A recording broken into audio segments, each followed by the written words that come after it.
त्रेता युग के रामायण काल में हम लोगों ने जिन जटायु की कहानियों को अपने बचपन से सुना था, उन जटायु के एक बार कानपुर शहर में दर्शन हो गए हैं।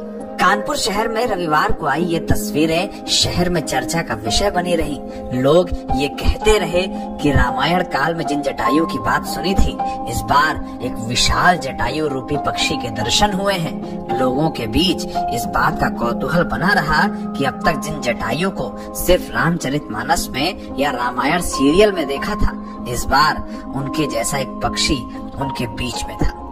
दरअसल उत्तर प्रदेश के कानपुर जिले में बेना झाबर इलाके में रविवार को कुछ ऐसी तस्वीरें सामने आई। कानपुर के बेना झाबर ईदगाह कब्रिस्तान के पास एक दुर्लभ प्रजाति का हिमालयन ग्रिफॉन गिद्ध लोगों के बीच पहुंचा तो आम लोगों के बीच इसे देखने के लिए कौतूहल की स्थिति बन गई। वन विभाग और पुलिस की टीमों को जैसे ही सूचना मिली, अफसरों के बीच हड़कंप मच गया। बूढ़े गिद्ध को देखने के लिए वन विभाग के अफसर पहुंचे और इसके बाद इसे रेस्क्यू किया गया। ये एक हफ्ते से यहाँ बैठता था, पता नहीं कहाँ से आया था, और जब इसकी तरफ को हम लोग निगाह डाली तो देखते रहे तो ये पकड़ने की कोशिश कर रहे थे, मगर पकड़ में नहीं आया।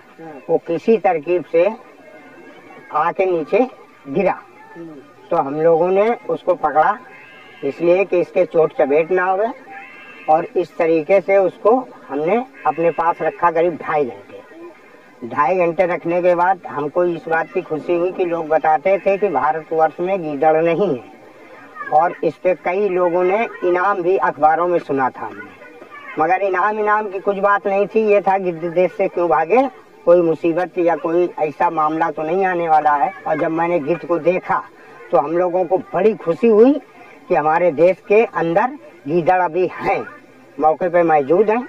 ये लोगों की गलत सूचनाएं और गलत खबरें हैं, इसलिए जो है हमने उसको पकड़ के साक्षात दिखाया कि ये उसको पकड़ने के बाद आपने क्या करा, किसको दे दिया? पकड़ने के बाद वन विभाग गया, पुलिस आई क्षेत्रीय, बहुत सी मीडिया भाई हमारे आए और जो है गीदड़ को वन विभाग के हवाले कर दिया। लेकिन गिद्ध के विशाल पंखों को देखकर लोग हैरान रह गए। एक विशाल पक्षी जो बूढ़ा हो गया था, इसकी उम्र को लेकर अंदाज लगाए जाने लगे। सैकड़ों वर्षों से लेकर ऐसे अनुमान लगे कि गिद्ध की उम्र सैकड़ों वर्ष है। ये जटायु का रूप है, वही जटायु जिसे रामायण कालीन कहानियों में सुना था। वन विभाग ने इस गिद्ध को फिलहाल 15 दिन के लिए क्वारंटीन किया है। अफसरों के मुताबिक कानपुर में मिला ग्रिफॉन गिद्ध हिमालय और तिब्बत के इलाकों में पाया जाता है। गिद्धों की इस प्रजाति को वन्य जीव संरक्षण अधिनियम 1972 के तहत संरक्षित किया गया है।